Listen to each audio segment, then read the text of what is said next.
Sabingelela phansi kwamukela embuke lapha emakhaya kwesimanzonzo i-channel yakhe esiZulu ekulethela iy'ndaba zamaskandi ehamba phambili futhi ey'fika ngesikhathi. Ngaphandle kokuthi ngihlale kuzo iy'hloko engikuphathele zona, ake ndlule kwi-quiz endlule lapho esuke sifundisa khona ngamaskandi. I-quiz yayibuziwe ukuthi imuphi umaskandi owayeshaya ingoma enenkosi phakathi kodwa wayehamba nge-wheelchair.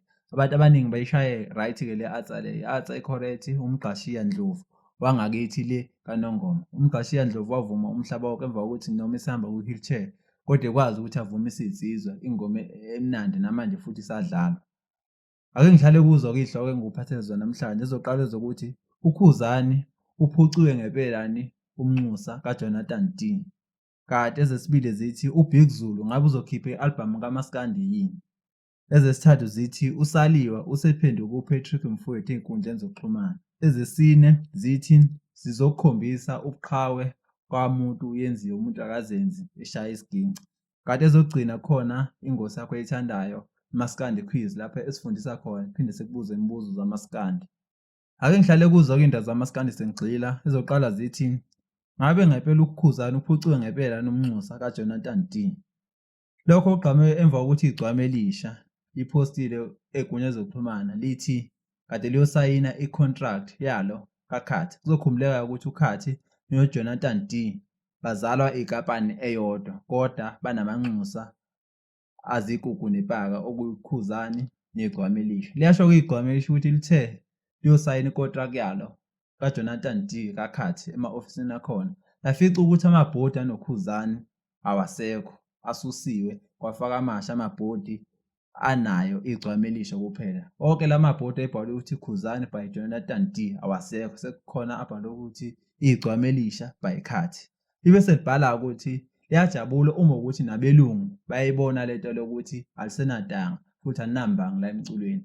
Lathi lento le kubonakala ukuthi ngisho bekuma-meeting alo i-contract le yakaKhathi uthi abasayiphathi emba ngowakhe, sebegxila kulo igcwame elisha ekuthuthukiseni uKhathi.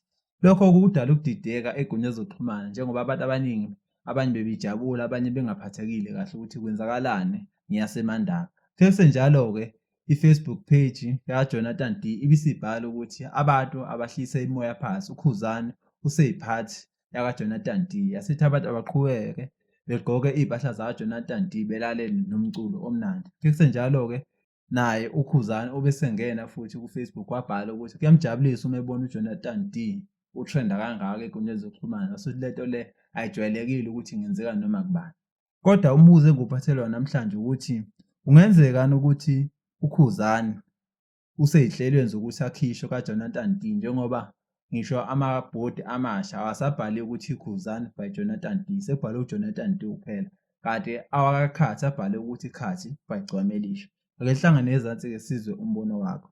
Ezesibili zithi kungenzekani ukuthi uBig Zulu akhiphe i-albhamu yakhe yamaskandi. Lokho kubonakala ukuthi kancane kancane uBig Zulu useyaphosta ey'nkundleni zokuxhumana kakhulukazi u-Instagram ekhombisa evumise ingoma yamaskandi. The namhlanje-ke wasephosta uNgiga wathi kabi kumele ukhiphe ingoma yamaskandi lapho kubonakala khona uBig Zulu evumise iy'nsizwa. Uzokhumbuleka ukuthi uBig Zulu insizwa eqhamuka khona la eBergville, kanti futhi indoda eyaziwa ngokuba yinxusa lakaBrainwood. Akuyilalele-ke le video le masehlangane ezansi sizwe umbona ukuthi kungenzeka ukuthi le nsizwa le yaseBergville gcina isishaya umculo kamaskandi njengoba ivumisa kanje, njengoba ivumisa nje la. Bathiza hamba noma kamfana awu mashidoza masilu bathiza hamba noma kamfana sahamba noma kamfana bathiza hamba noma mashidoza masilu bathiza hamba noma kamfana sahamba. Kanti futhi engulandela zona ezokuthi uSaliwa, siyamazi-ke umaskandi uSaliwa usephenduke uPatrick Mfwethu ey'nkundleni zokuxhumana. Zokhumbula ukuthi emavikini andlule utrend indoda ebizwa ukuthi uPatrick Mfwethu yakaNgubane.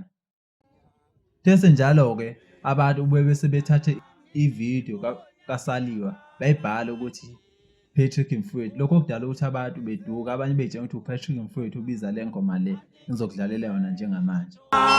Kanti ngimbizeli indoda esomthathi hambe lokungimbiza umntanami lokungimbiza umntanami ithi foni yakhe yakhala la endlini ngoba umone nithandana nami uma nginibamba ukuthi niyajula futhi uzomyeka mfanwa. Siyaqinisekisa ukuthi akuyena uPatrick Mfwethu le kodwa usaliwa okhona la endibeni kaMaskandi. Sengihlabela endabeni eyandulele ukugcina ithi ake siveze ukuthi umuntu uyenziwe, sekhumbula umuntu uyenziwe ukuthi waphuma kuyasemandaba uKhuzani. Ake sikhombise ukuthi lo mjida lo ngabe unekhono elingakanani mase siya ngasesiginqeni la zokuvezela nje ushanje umuntu omncane.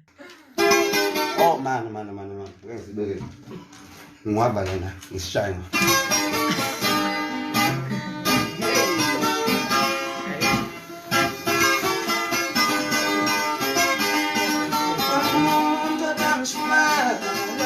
Sengcina Maskandi quiz ngabe Maskandi yawazi uma wazi kumele ukuthi le answer le noma le question enguphathiwe namhlanje uyiphendule right. Ubizwa ngobani inkosazana la emculweni oshaya ushuni onzima kakhulu futhi abangani bakhe ngabala yena uSaliwe lo kade ngikhuluma naye, abangani bakhe abakhulu phinde umngani wakhe uMalahle.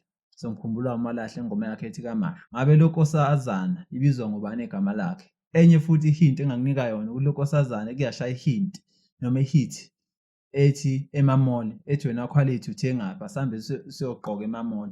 Enye ingoma yabo ethi first lover yami. Ake hlangane ezansi ke sibone ukuthi ngabe uMaskandi yawazi ngempelana. Ngomfa amahlobo sohlangana futhi ngozayo. Ngiyabonga. Uhlale phansi, bese ushaya usubscribe, usithole zonke